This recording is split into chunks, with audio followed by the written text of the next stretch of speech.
Okay, so we're back here inside of our MPC 3.5 desktop beta software. And what I want to do here is deal with an expansion pack and talk about dealing with vocals and tricks to do with vocals. So for example, I've got a track here, and you'll see here in programs, right? And I come to here and play this back.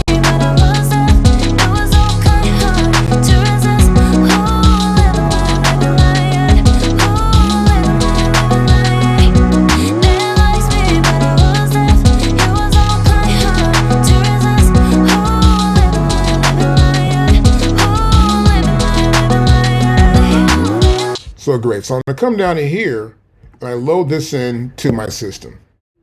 Now, once I do that, I'd like to probably sit around and mess around with the vocals, right? So I'm going to go over here. And I'm going to get out of this actually, the expansion pack. Bam, it's gone. Hit the X button for that.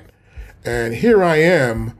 I'm in the program section, or actually the track edit, as you can see right here, or command 3, as it would be on my keyboard. And so in this section, I have the ability to hear all the sounds.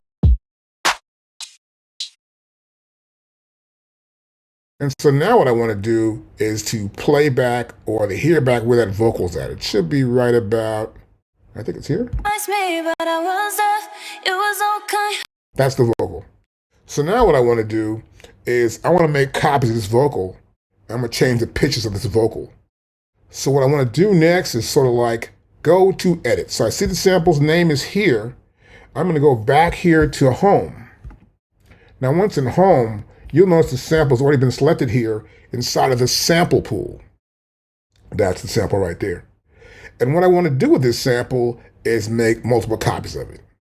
And so to do that, I would essentially go over to sample edit. So I come to here. I'm going to right click, so sample edit right there. If you can't get there, just go right here to sample edit, that one right there. And that's command plus the number 4. And so it pulls the sample right here. I can hit a sample. I can hit this pad right here, which is pad number 16. And it won't play, it'll stop playing totally. So I just want to make copies of it. So what I did, I went here where it says functions, and I press copy.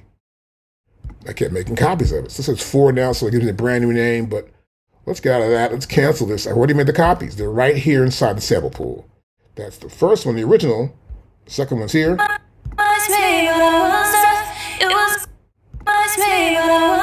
Third one.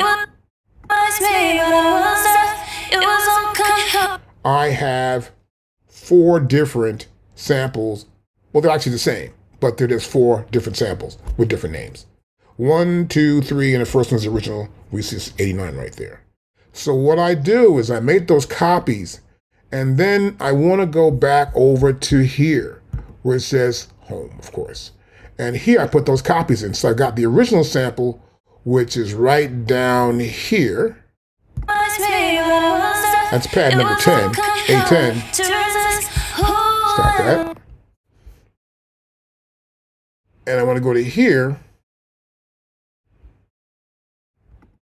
where I put the other samples at. You'll see them here as 1, 2, 3, 4. Or actually 1, 2, 3.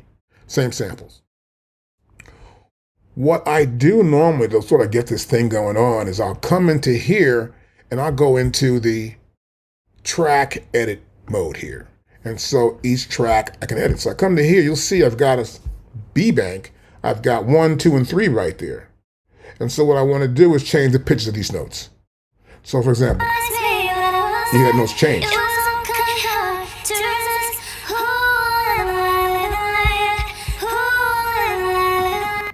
Now I'll come to here for the next one. I made this a 5th lower. And the next one,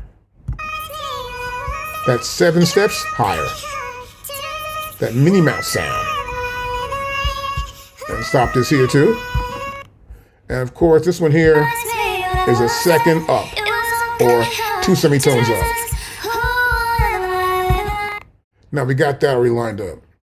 But the problem is if I just do that there, and I go back into home, and I see these samples here, I need to see them in terms of where they are, in terms of whether they're warped or not. And they're not really warped, so I have to come back and warp them. The pitches are going to be there, but the problem will be I got to make sure the BPMs are correct.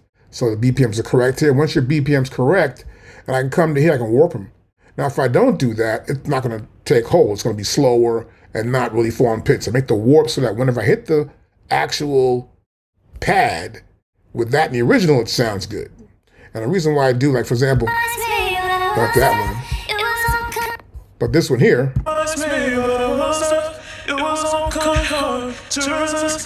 it gives me a male vocal. So I'm going to use it to actually get an idea how it is. So what you'll normally do is do this for creating a mix, or you're trying to make a little mix off of something you got, or you have only one vocal or vocalist. You want to play around with it so to get some ideas. So once I do that, it's kind of cool. I'll go back to here. I'll see that vocal's up here, the one I just struck. I'll turn this one and this one off. And now I want to play it back with the original, which is on pad number 10 right here. And I'll press play start.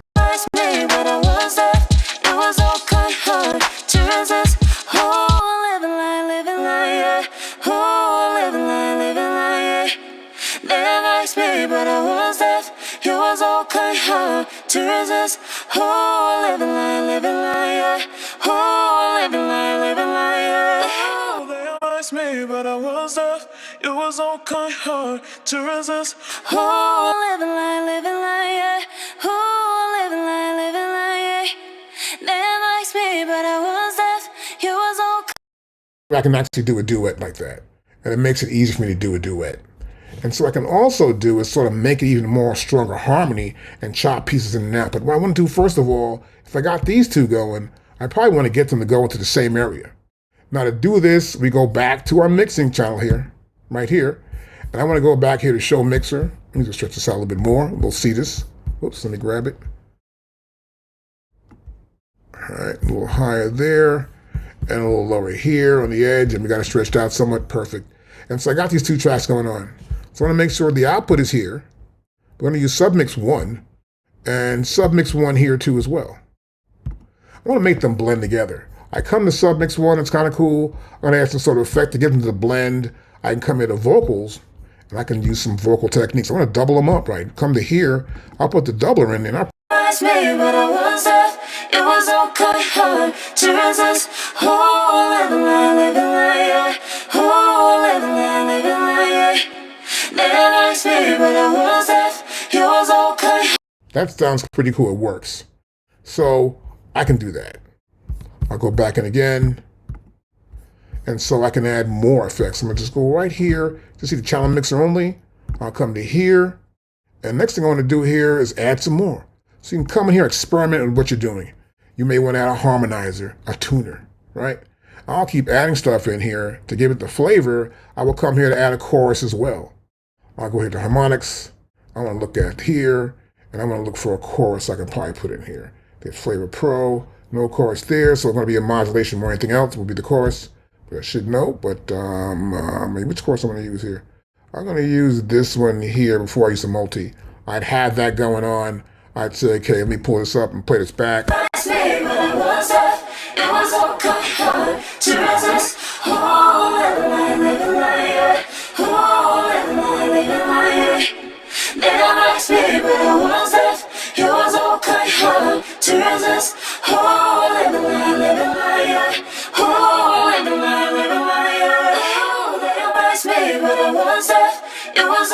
hard to resist. Oh, living lie, oh, living lie. Never asked me, but I was deaf. It was all kind hard to resist. Oh, living lie, oh, living lie. And that's how we can create this idea of having more than one vocal. You'll have some fun doing that. And get an idea of how you can take stuff inside of an expansion pack and play with it to develop your technique of mixing and remixing stuff. That's a great way to improve how you use your MPC software.